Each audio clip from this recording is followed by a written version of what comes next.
우리 여러분들 같이 인사할까요? 하나님 당신을 무지무지 사랑하십니다. 같이 한번 인사하겠습니다.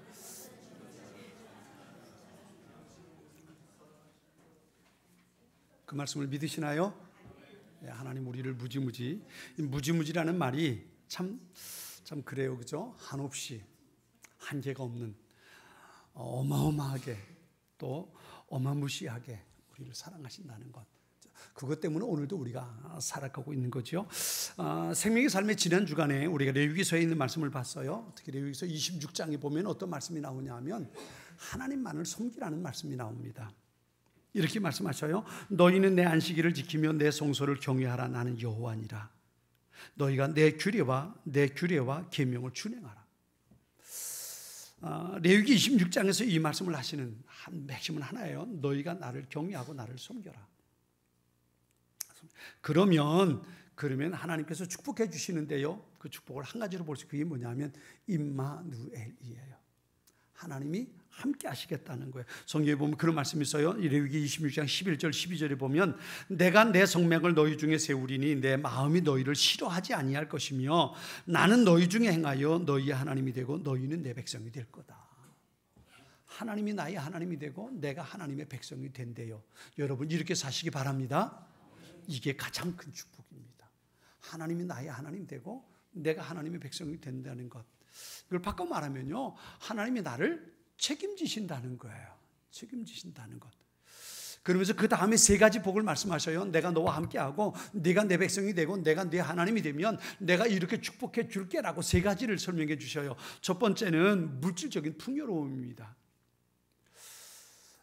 가나안 땅에 들어가서 하나님께서 때를 따라 철에 맞춰서 비를 내려줄 건데, 이른 비와 늦은 비를 내려줄 건데, 그것 가지고 너희가 가나안 땅에서 얻는 소출이 어마어마할 거라는 거예요. 심지어 어떻게 말씀하시냐면요, 여러분 보리와 밀은 언제 거두나요? 봄에 거두죠. 봄에 거둬요. 봄에 거두는데 그때 거두는데 언제까지 타작을 하냐면 포도 열매 거둘 때까지 타작한대요. 포도 열매는 언제 거두나요? 가을에 거둬요. 그래 봄에부터 타작 시작한 게 가을까지 타작하게 될 거라는 거예요. 이게 얼마나 많이 거두는 거예요, 그죠? 얼마나 많이 거두는 겁니까?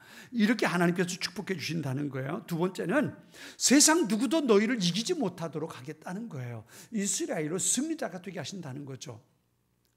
사실 그렇죠. 세상에 하나님을 이길 사람이 어디 있어요? 하나님께서 이건 내 거야 라고 말씀하시면 누가 그를 이길 수 있겠습니까? 이게 하나님께서 주시는 평강이거든요. 하나님께서 그렇게 하시겠다는 거예요. 내가 너로 승리자가 되게 해줄게. 내가 누구도 감히 너를 건드리지 못하고 시비 걸지 못하게 해줄게. 사실 이스라엘은 작은 민족이거든요. 그런데 하나님께서 그들과 함께 하셔서 세상 어떤 나라도 건드리지 못하도록 도와주시겠다는 거예요. 세 번째는 가나안 땅에 들어가서 그들이 창대하게 될 거라는 거예요. 창세기 12장에 하나님께서 아브라함을 부르셔서 약속 그렇게 하셨죠. 내가 너를 어떻게 한다고요? 창대하게 할 거예요. 창대하게. 이것이 가나안 땅에서 하나님께서 이스라엘에게 주시는 약속의 말씀이었어요. 어떻게 하면요? 하나님만을 경외하고 하나님을 섬기면, 그러면 이런 은혜, 이런 축복 줄게 하나님 약속하셨거든요. 그런데 정작 가나안 땅에 들어간 이스라엘은, 하나님은 가나안 땅을 그들에게 선물로 주셨는데 가나안 땅에 들어간 그들은 가나안 땅에서 생활하면서 하나님을 떠나 우상 숭배에 빠져버리고 말죠. 그리고 끝내 이스라엘은 망해버리고 마는 겁니다. 여러분 잘 기억하세요. 내가 하나님과 동행할 때 세상은 우리를 이길 수 없지만 내가 하나님을 떠나면 우리는 하루 강아지밖에 될 수 없죠. 세상에 누구와도 싸워서 이길 수 없는 존재라는 것, 우리 이것을 놓치지 말아야 합니다. 하나님만을 섬기는 사람, 하나님의 은혜 가운데 사는 사람, 그것이 바로 하나님께서 주실 복을 누리고 사는 사람의 모습이라는 거지요. 오늘 하나님께서 우리에게 주신 신명기 32장에 있는 말씀은 모세가 하나님 앞에서 또 이스라엘 백성들 앞에서 불렀던 노래의 한 부분입니다. 이스라엘이 애굽에서 데리고 나와서 40년 동안 광야 생활을 이끌었어요. 이제 가나안 땅이 눈앞에 보입니다. 가나안 땅을 앞에 놓고 이스라엘 백성들 앞에서 노래한 것이 바로 이 모세, 오늘 본문의 이야기예요.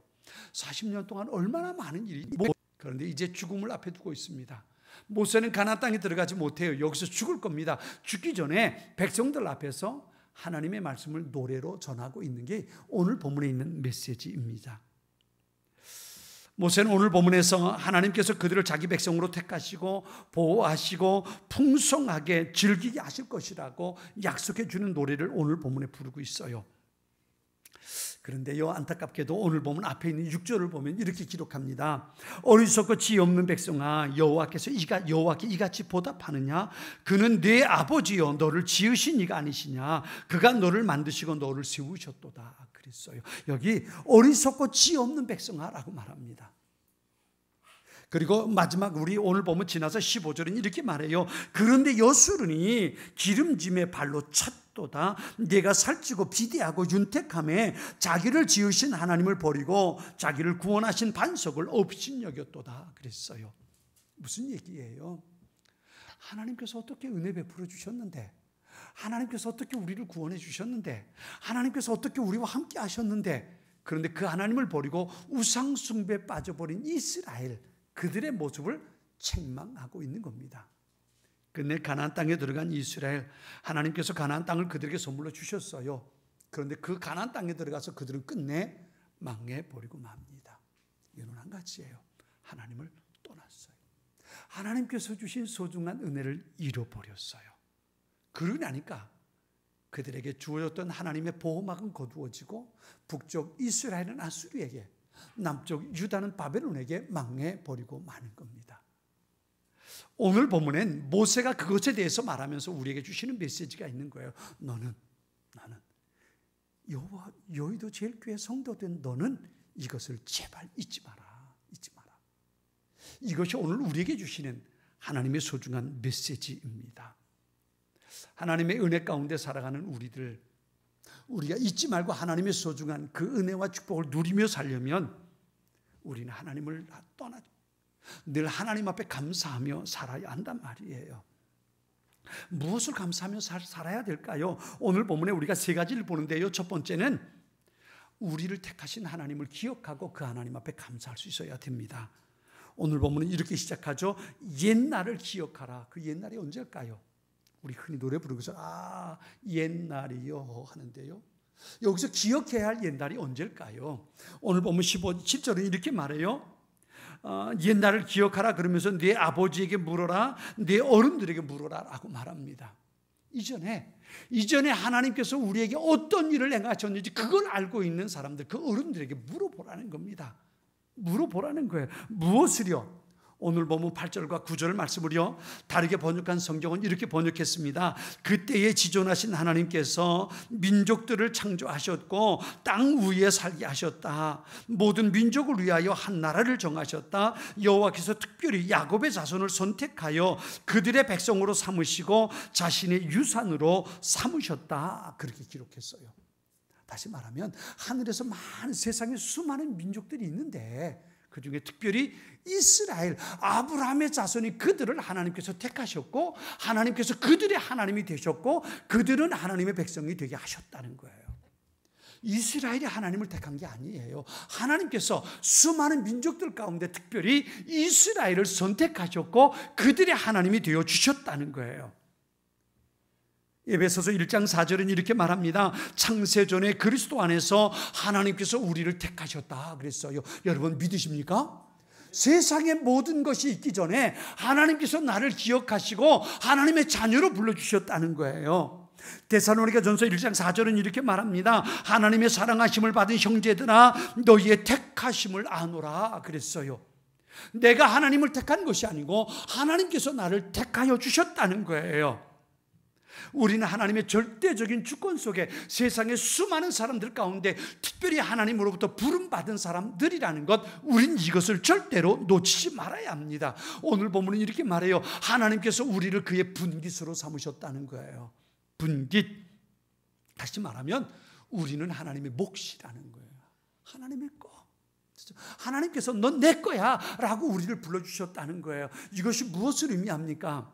이것은 바로 하나님께서 우리의 주인 되신다는 거예요. 우리는 세상의 죄악과 사탄의 종으로 살았어요. 내가 원하는 삶을 사느라고 방황하고 어디로 가야 하는지 모를 때에 우리는 그대로 있었으면 지옥을 향해 갔을 거예요. 제가 늘 말씀드리죠. 지옥에 가는 방법, 여러분 제가 하도 말씀드려 잘 아시죠? 지옥에 가는 방법이 뭐예요? 어떻게 하면 지옥 갈까요? 아무것도 안 하고 가만히 있으면 지옥 가는 거예요. 왜? 세상에 우리는 태어날 때부터 애초 그렇게 태어났어요. 죄의 유전자를 가지고 태어났다고요. 세상에 옹아하고 태어나는 그때부터 말이죠. 우리는 죄의 유전자를 가지고 태어났기 때문에 아무것도 안 하고 가만히 있으면 그냥 지옥 문턱에 딱 하고 떨어져 버리게 돼 있는 거예요. 그런 우리를 하나님께서 택하셔서 천국으로 가는 길로 바꿔주셨단 말이에요. 기차가 지나갈 때 기천역이 기차가 기차역에 들어갈 때에 방향을 기차 철로의 방향을 바꿔주는 게 있어요. 그대로 놔두면 이쪽으로 간다면 철로 방향을 이쪽으로 딱 바꿔주면 그쪽 철로와 연결돼서 이쪽으로 가는 거예요. 그래요. 나를 그냥 내버려 뒀으면 지옥문 앞에 이 세상 끝나면 지옥문 앞에 딱 떨어질 거예요. 그러나 하나님께서 나를 자녀 삼아 주셨어요. 지옥을 향해 가던 우리의 삶의 방향을 천국을 가는 삶의 방향으로 바꿔주셨단 말이에요. 이것이 나를 택하신 하나님의 소중한 은혜란 말이에요. 우린 이것을 잊지 말아야 돼요. 나를 자녀 삼아주신, 나를 선택하신 세상의 수많은 사람들, 우리보다 똑똑한 사람들 얼마나 많아요. 얼마나 많습니까? 그런데 그들이 아니고 하나님께서 나를 자녀 삼아주셨다는 것, 이것이 우리가 먼저 하나님 앞에 감사할 수 있는 소중한 제목입니다. 여러분 잊지 마세요. 하나님께서 나를 택해 주셔서 내가 천국 가는 사람 됐다는 것, 이것이 우리의 첫 번째 감사입니다. 두 번째 감사는요, 내가 사는 동안 나와 동행하시고 나를 보호하시고 나를 지켜주신 그 하나님의 은혜를 감사할 수 있어야 돼요. 제가 수요일 저녁에 보혜사 성령 하나님에 대해서 말씀하시면서 보혜사 한문을 가지고 설명을 드렸어요. 우리 수요일에 참석하신 분들 기억나시지요? 하도 제가 몇 번을 얘기해서 복습하고 또 복습해서 잊지 않았을 거예요. 한번 해볼까요? 이 수요일 저녁에 참석한 사람들만의 특권이에요. 뭐예요? 첫 번째 보호하시는 하나님. 우리를 성령 하나님은 우리와 동행하시고 우리를 보호하신다. 이게 성령 하나님의 첫 번째 역사예요. 두 번째는 은혜 베풀어 주시는 성령. 성령님은 우리에게 은혜 베풀어 주신다. 그다음에 세 번째 가르쳐 주시고 깨닫게 하신다. 우리의 죄를 깨닫게 하시고 어떤 것이 하나님을 기쁘시게 하는 것인지 그것을 가르쳐 주시는 분, 이게 성령 하나님이라 그랬어요. 우리가 하나님 앞에 감사하고 또 우리 하나님 앞에 영광 돌려야 할 두 번째는 하나님께서 우리와 동행하시고 우리를 보호하시고 우리를 지켜주시는 거예요. 지금 이 메시지를 듣는 이스라엘 백성들은요, 가나안 땅에 아직 들어가지 못했습니다. 여전히 광야에 있습니다. 40년 동안 그들이 그렇게 광야 생활했어요. 그런데 그렇게 40년 동안 광야 생활할 때에 하나님께서 그들과 동행하셨어요. 어떻게 동행하셨습니까? 그 동행하신 것을 어떻게 하나님께서 보여주셔서요. 첫 번째는요, 불기둥으로, 두 번째는요, 구름 기둥으로요. 하나님께서 늘 내가 너와 함께 할게, 내가 너를 인도할게, 그러면서 이스라엘을 앞서 인도하셨던 건 구름 기둥과 불 기둥이었어요. 그것이 하나님께서 이스라엘과 동행하고 있다는 소중한 증거란 말이에요. 낮에는 더우니까 구름 기둥으로 그 뜨거운 띠약볕을 막아주시고요, 밤에는 광야가 추우니까 불 기둥으로 따뜻하게 보호해 주셨다고요. 40년 동안 하나님께서 만나와 미추라기를 주셔서 광야 생활 속에 굶주리지 않게 해주셨어요. 성경은 말합니다. 그들의 의복이 헤어지지 않았고 그들의 발이 부르트지 않았고 그들의 신발이 낡아지지 않았다 그랬어요. 하나님께서 40년 동안 그들과 동행하시고 그들을 보호하셨어요. 뿐만 아니죠, 그들 앞을 가로막는 대적들이 얼마나 많았어요. 가나안 땅에 가지 못하도록 앞을 가로막고 이스라엘에게 시비를 걸었던 민족들이 얼마나 많았습니까? 그런데도 불구하고 그들 가운데 늘 승리할 수 있었던 것은 하나님의 돌보심 때문이었단 말이에요. 여러분, 이것이 그들만의 모습인가요? 지금까지 30년, 40년, 50년, 60년, 70년, 80년, 90년 살아오면서 우리의 삶 속에 하나님이 나와 동행하지 않으셨다면, 하나님께서 나를 인도하지 않으셨다면 우리의 삶이 어떻게 됐을까요? 어떤 분이 그랬어요. 인생에 사는 것이 광야와 같아. 어떤 사람은 고해라 그랬어요. 고난의 바다에 사는 것과 같다 그랬어요. 전에도 말씀드린 것처럼 여기까지 살아올 수 있었던 비결이 뭐냐 말이에요. 한마디로 말하면 그게 하나님의 은혜였단 말이에요. 그렇죠?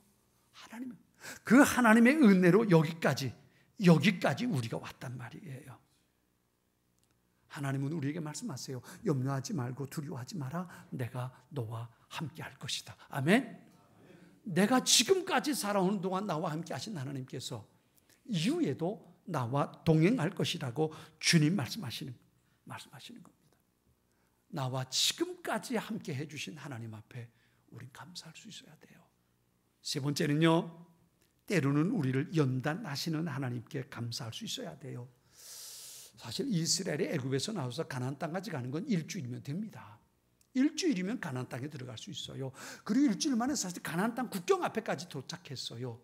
그런데 그곳에서 그들이 광야로 돌아와서 40년 동안 광야를 헤매게 만드셔요. 이건 말 그대로 헤매는 거였을까요? 방황하는 거였을까요? 이 40년 광야 생활은 그들에게 연단과 훈련의 기간이었던 거예요.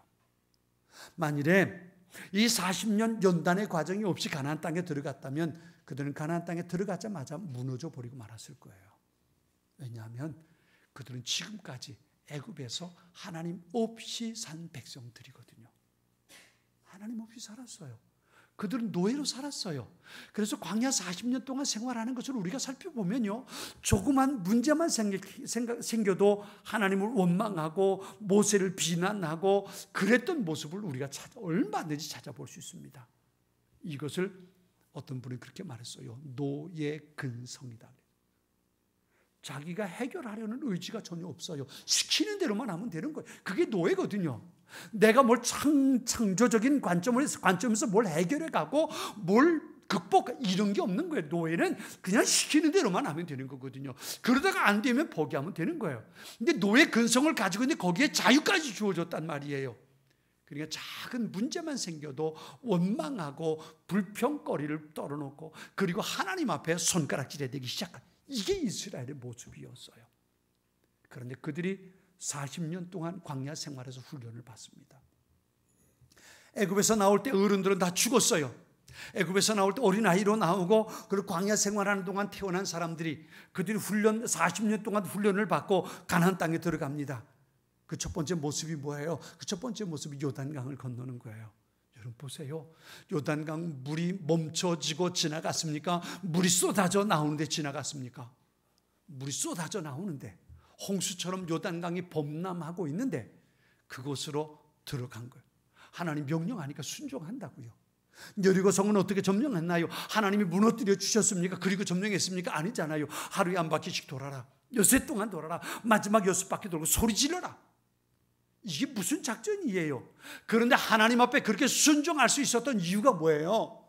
40년 동안 광야에서 그들은 훈련받았단 말이에요.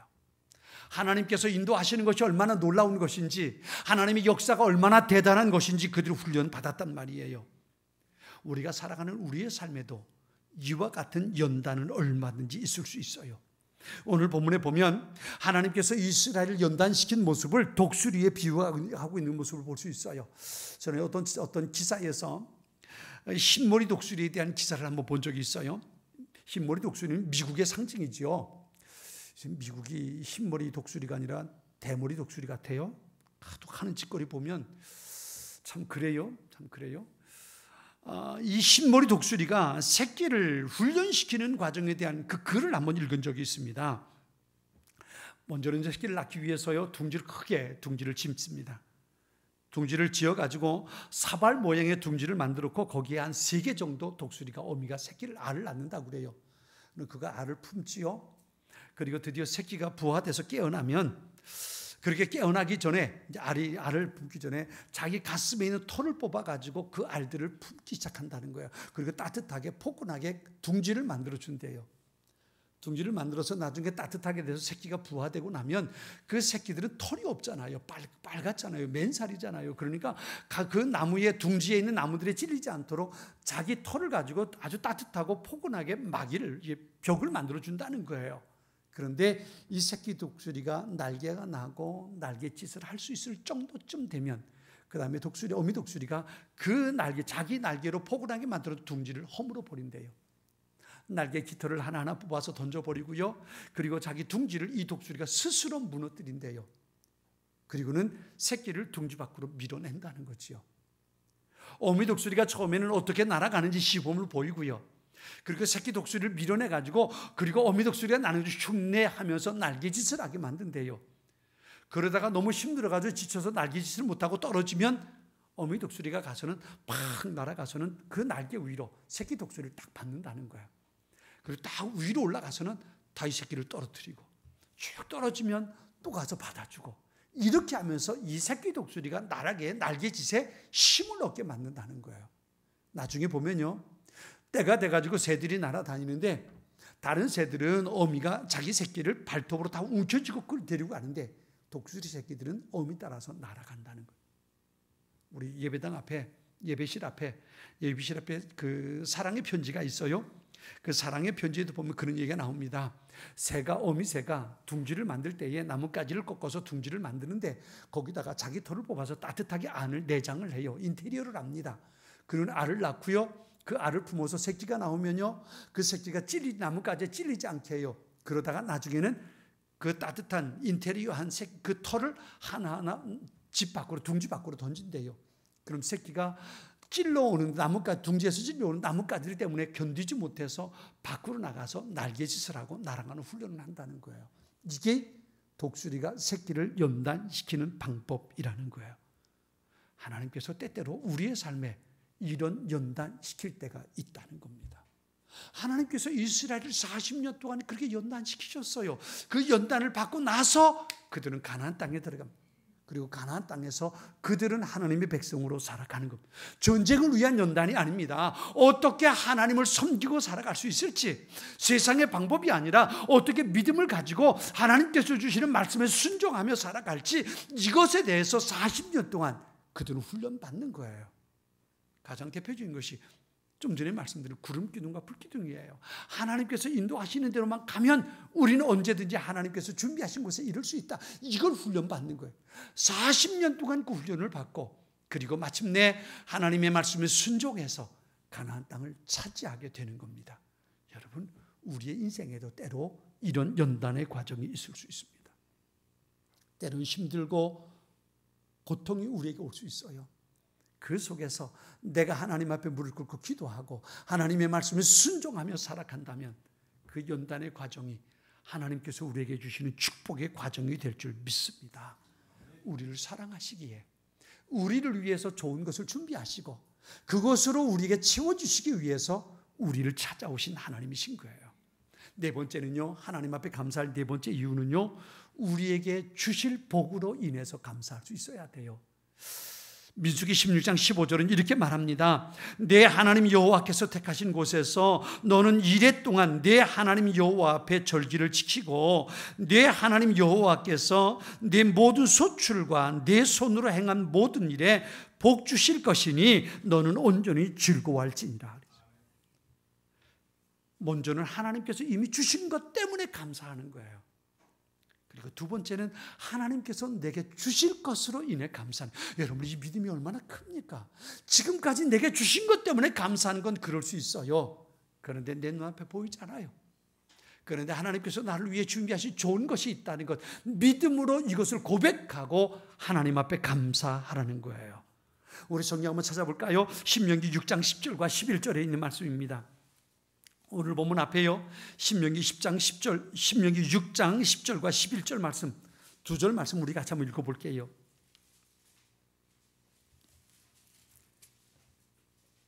신명기 6장 10절과 11절입니다. 두 절 말씀. 자, 우리 찾으셨으면 같이 읽겠습니다. 자, 같이 봅니다.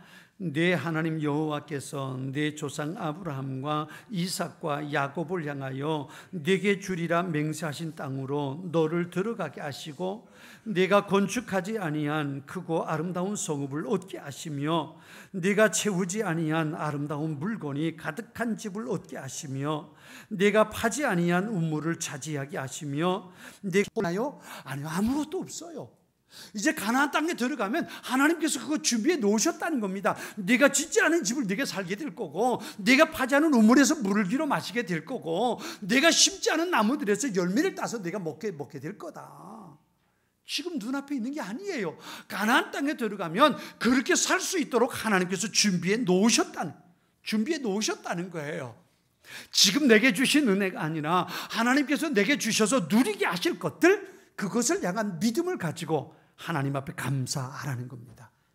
예수님을 통해서 우리를 당신의 자녀 택해서 주신 하나님, 그 하나님께서 우리를 향하신 귀한 약속들도 반드시 지켜주실 겁니다. 사도 바울은요, 로마에 있는 성도들에게 이렇게 말합니다. 우리는 하나님께서 모든 일을 하나님을 사랑하는 사람, 곧 하나님의 목적을 위해 부름받은 그 사람들의 선을 위하여 하신다는 것을 알고 있습니다. 그래서 모든 것이 합력해서 선을 이루도록 하나님께서 만들어 주실 거라는 거예요. 지금은 고통일 수 있어요. 지금은 아픔일 수 있어요. 그런데 하나님께서 내 인생에 준비하신 열매는 언제나 선하고 좋은 것들이라는 거예요. 그것이 준비되어 있음을 믿고 감사하라는 거예요.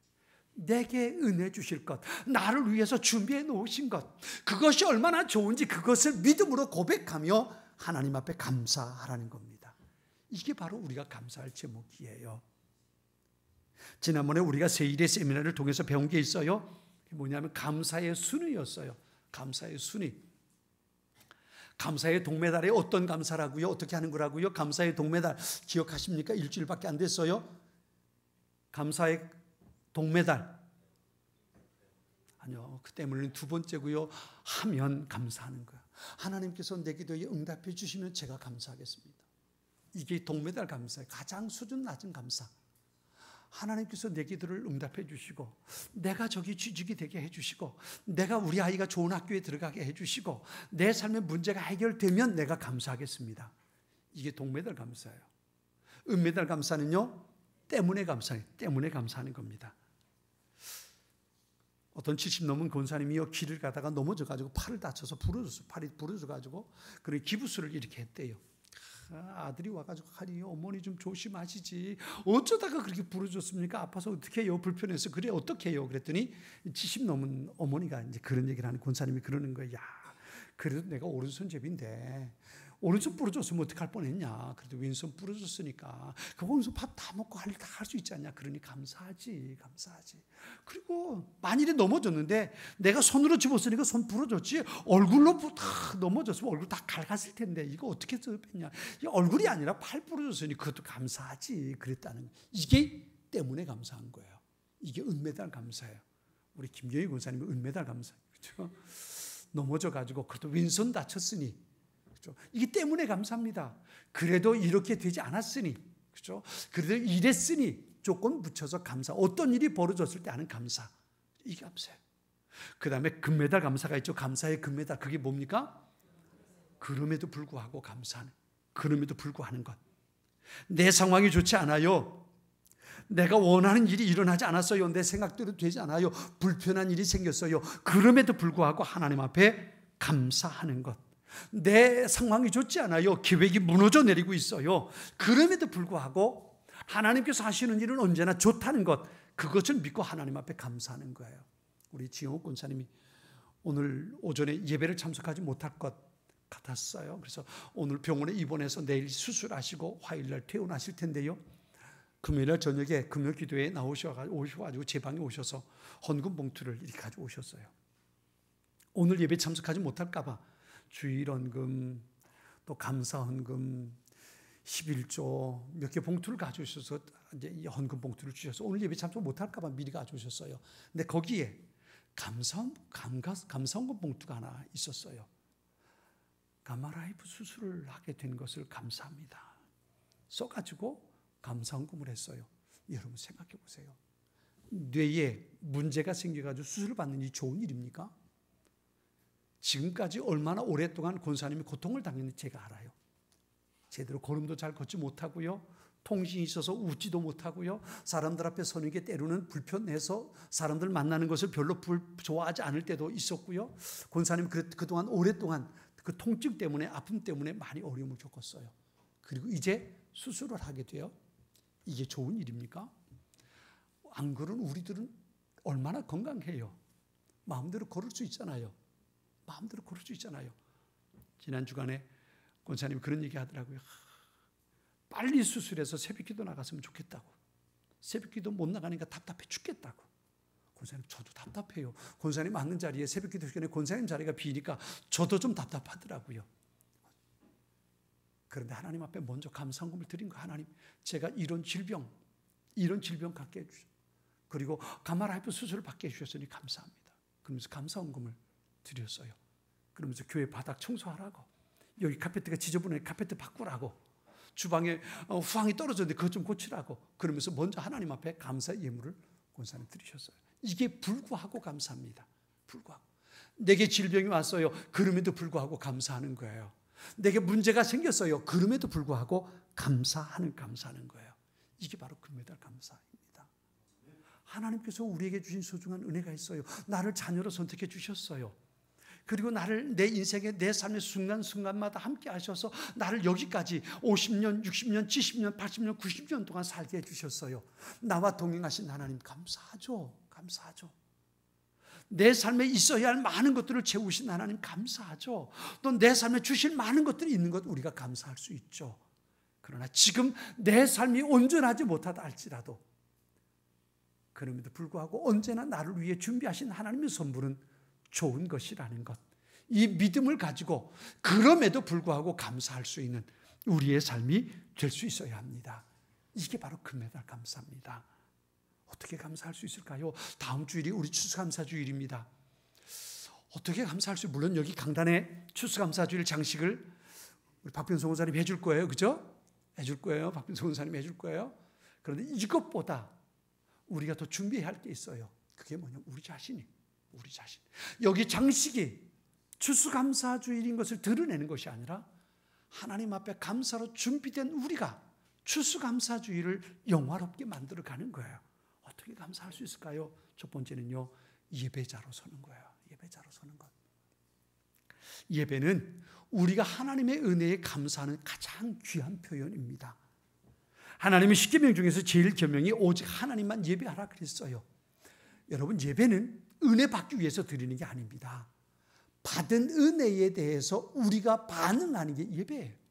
다시 말하면 하나님께서 내게 주신 은혜가 있어서 그 은혜 감사해서 하나님 앞에 나와서 드리는 게 예배입니다. 그러니까 예배자로 나올 때 우리의 마음에 있어야 할 것이 뭐냐면 감사의 마음입니다. 우리가 하나님 앞에 감사를 표현할 수 있는 첫 번째는 바로 우리의 예배입니다. 우리의 마음속에 지금 나를 자녀로 택해 주신 하나님 앞에, 그리고 지금까지 60년, 70년, 80년 동안 나와 동행하신 그 하나님의 소중한 은혜를 기억하면서, 뿐만 아니라 내 삶에 어려운 고비들이 있었지만 그 고비들을 통해서 내 믿음을 성장시켜 주신 하나님의 은혜 감사해서, 뿐만 아니고 이후로도 하나님께서 내게 주실 소중한 은혜 감사하면서 주님 앞에 그 마음을 가득 채워가지고 예배 자리에 나와 선다면 그것이 하나님께서 가장 기뻐 받으시는 예배자의 모습이 될 거예요. 하나님 앞에 감사를 할 수 있는 첫 번째 표현의 모습은 예배자의 모습입니다. 하나님께서 찾으시는 건 바로 그렇게 예배하는 사람입니다. 다음 주일 우리가 추수감사절 예배를 드리면서 감사의 마음 가득 담아가지고 함께 예배의 자리에서 하나님 앞에 감사의 찬송을 부를 수 있는 우리 모두가 될 수 있어야 합니다. 두 번째는요, 감사의 예물로 주님 앞에 감사를 표현할 수 있어요. 구약 시대에 보면 하나님께 제사 드릴 때에 빈손으로 나오지 말라고 말씀하세요. 신명기 16장에 있는 말씀 우리 같이 한번 찾아 읽어볼까요? 신명기 16장 16절과 17절 두 절 말씀을 우리 같이 한번 읽어보겠습니다. 신명기 16장 16절과 17절입니다. 두 절 말씀 우리 같이 한번 읽어봅니다. 자, 찾으셨나요? 신명기 16장 16절과 17절이에요. 같이 읽습니다. 너희 가운데 모든 남자는 1년에 3번 곧 무교절과 77절과 초막절에 내 하나님 여호와께서 택하신 곳에서 여호와를 배웁되 빈손으로 여호와를 배웁지 말라. 이것이 우리를 택해 주신, 우리를 선택하신, 우리를 자녀로 불러주신 그 은혜, 이게 6월절입니다. 77절은 첫 번째 보리 이삭을 거두고 하나님 앞에 드리는 거예요. 그들에게 밀과 보리가 주식이거든요. 밀과 보리를 거두고 하나님 앞에 드리는 절기가 77절입니다. 초막절은요, 포도를 거두고 난 다음에 드리는 절기예요. 그러니까 이 세 가지 절기는 모두 하나님의 은혜에 감사하며 드리는 절기입니다. 그런데 그 세 가지 절기에 하나님 앞에 나올 때에 이스라엘 백성들로 하여금 하나님께서 말씀하시는 게, 하나님께서 너희에게 주신 은혜대로 심대로 하나님 앞에 예물을 준비하라는 거예요. 빈손으로 나오지 말라는 거지요. 목사가 이런 얘기하면 좀 그래요. 그런데 생각해 보세요. 돈이 우리가 살아가는데 얼마나 중요합니까? 그렇죠? 손들라고 하진 않을게요. 돈 없이 살 수 있는 사람 손들라고는 안 한다 그랬죠. 돈 없이 살 수 있는 사람 있습니까? 저도 못 살아요. 저도 돈 없이 어떻게 삽니까? 이 세상 사는 사람은 누구나 다 돈 있어야 살지요. 그렇죠? 돈이 그만큼 사람이 살아가는데 중요한 요소란 말이에요. 그런데요, 하나님 앞에 그 돈을 드린다는 건 무슨 의미가 있을까요? 그건 이런 거예요. 돈이 중요하지만 나는 돈 때문에 살진 않습니다. 나는 하나님의 은혜로 삽니다. 이 신앙 고백이 하나님 앞에 헌금하는 모습이에요. 돈이 중요해요. 돈 없이 산다는 건 힘들어요. 그죠? 얼마나 힘듭니까? 그런데 나는 돈 때문에 사는 것은 아닙니다. 돈이 중요하지만 내게 가장 중요한 것은 돈이 아니라 하나님입니다. 하나님께서 내게 은혜 주셔서 사는 거지 내가 이 돈 때문에 사는 것은 아닙니다. 이 신앙 고백을 하는 것이 바로 하나님 앞에 드리는 10의 1조예요. 하나님이 내 인생의 주인입니다. 하나님께서 내게 살아갈 수 있는 경제적인 여유를 주셔서 내가 살아가고 누리는 것뿐이지 이게 내 인생의 주인이 아닙니다. 하나님 앞에 믿음으로 고백하며 드리는 게 10의 1조예요. 하나님 앞에 감사의 절기 때에 예물을 드린다는 것이 그겁니다. 지금까지 내가 살아온 것이 돈 때문이 아니고 하나님의 은혜 때문이었습니다. 하나님 감사합니다. 이렇게 예물로 하나님 앞에 감사를 드릴 수 있는 거예요. 이렇게 하나님 앞에 예물을 드릴 때에 하나님께서 그 사람을 축복해 주시는 겁니다. 세 번째는요, 살아가면서 감사를 표현하는 거예요.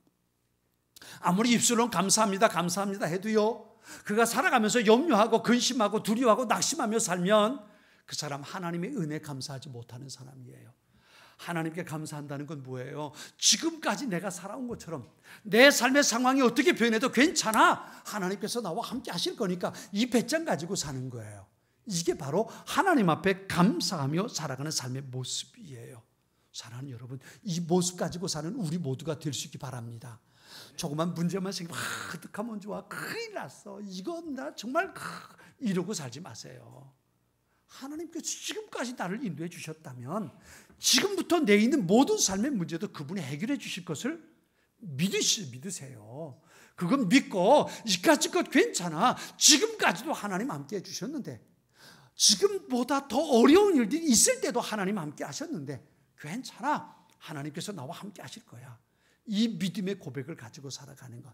그래서요, 세상 사람들이 우리를 볼 때에 근심하고 염려하는 모습 보여주면 안 돼요. 그런 모습 보여주면 봐라, 지들도 별거 없어, 뭐 예수 믿는다고 하나님 아이고 개뿔, 우리라 다를 게 뭐 있어, 이렇게 되고 마는 거예요. 그런데 내가 어려운 일을 당할 때에 다른 사람들이 볼 때 와, 저 사람 큰일 났다 그러는데 말이죠. 그러는데 괜찮아, 하나님께서 나와 함께 하시고 그분이 도와주실 텐데 괜찮아.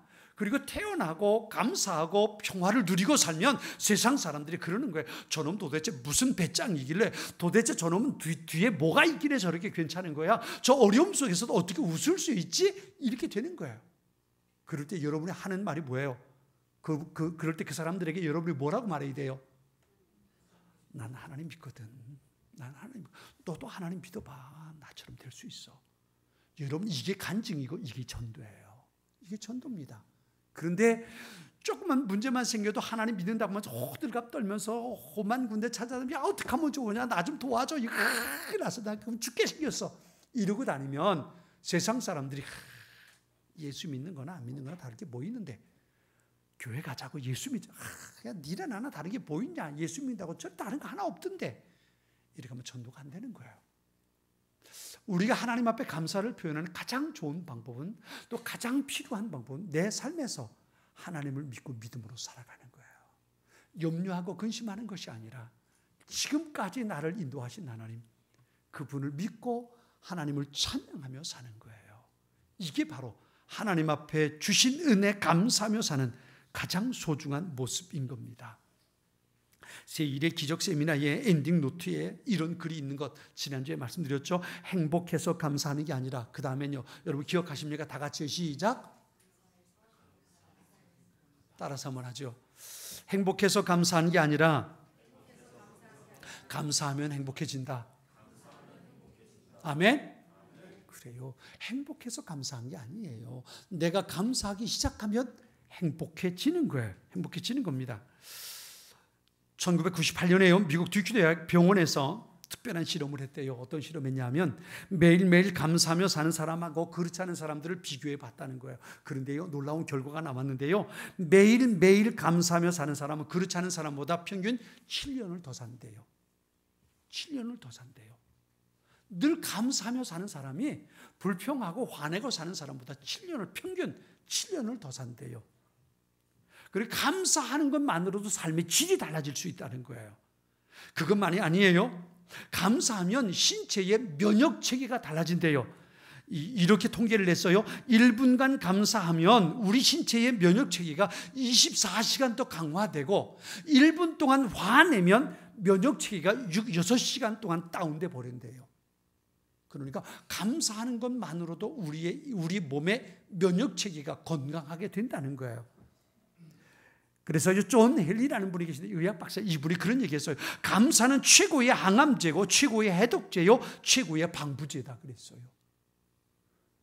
여러분, 여러분의 마음에 늘 감사하며 살면 여러분의 인생이 질적으로 얼마나 달라질 수 있는지 이 대학병원에서 실험한 거예요. 여기에 감사의 능력이 있는 거예요. 다음 주엔 우리가 감사의 적인 추수감사절을 맞습니다. 한 주간을 지내며 제가 여러분에게 숙제를 드립니다. 한 주간 지내면서 내가 이 한 해 1월부터 10월까지 10달 동안을 살아왔는데 내가 하나님 앞에 감사하지 못하고 불평하고 원망을 쏟아 놓았던 일이 있다면 하나님 앞에 회개하자고요. 내가 감사할 수 있는 타이밍을 놓쳐버리고 그 좋은 기회를 놓치고 내가 원망하고 불평했다면 하나님 앞에 그것 회개하고 우리의 마음을 먼저 정리하세요. 정리하세요. 그 다음엔 우리의 마음에 감사로 채우는 거예요. 하나님이 이래서 감사하고 이게 감사하고 이것도 감사하고 이것도 감사하고 주군사님, 홍장로님 불편해서 감사하고 아멘? 아멘. 그렇죠?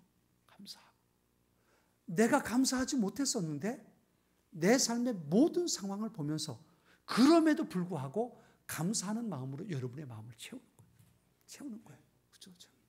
그리고 그 감사의 마음을 가지고 우리의 손에 소중하게 여기는 오늘 드린 추수감사주일 헌금 봉투에 감사의 헌금을 채워 주일날 함께 감사의 예배 참석하는 거예요. 그러면 여기 권사님 장식해 놓은 작년에 여러분 어떻게 장식했는지 아십니까? 기억나시나요? 제 핸드폰에 지금도 그 사진이 있어요. 줄에다가 눈 그려놓고 입 그려놓고 웃는 얼굴을 만들었지 아마 기억하실 거예요. 노랗고 빨갛고 그렇게 장식을 했어요. 그런데요, 한 주간 동안 여러분이 준비하고 나와 추수감사주일 예배 자리에 앉으면 얘들보다 여러분이 하나님 앞에 더 큰 기쁨이 될 줄 믿습니다. 우리가 한 주간 동안 준비하자고요. 내가 감사하지 못했던 것 회개하고 우리의 마음에 감사로 가득 채우고 우리의 손에 주님께 드릴 예물 준비해서 하나님 앞에 나와 감사 예배를 드릴 때 하나님이 우리를 보시고 확 웃으실 수 있는 그런 귀한 은혜의 시간 우리가 함께 준비할 수 있는 동메달 감사라도 은메달 감사라도 아니 금메달 감사로 준비해서 하나님 앞에 추수감사주일 예배를 드릴 수 있는 우리 모두가 될 수 있기를 바랍니다. 아멘. 같이 기도하겠습니다.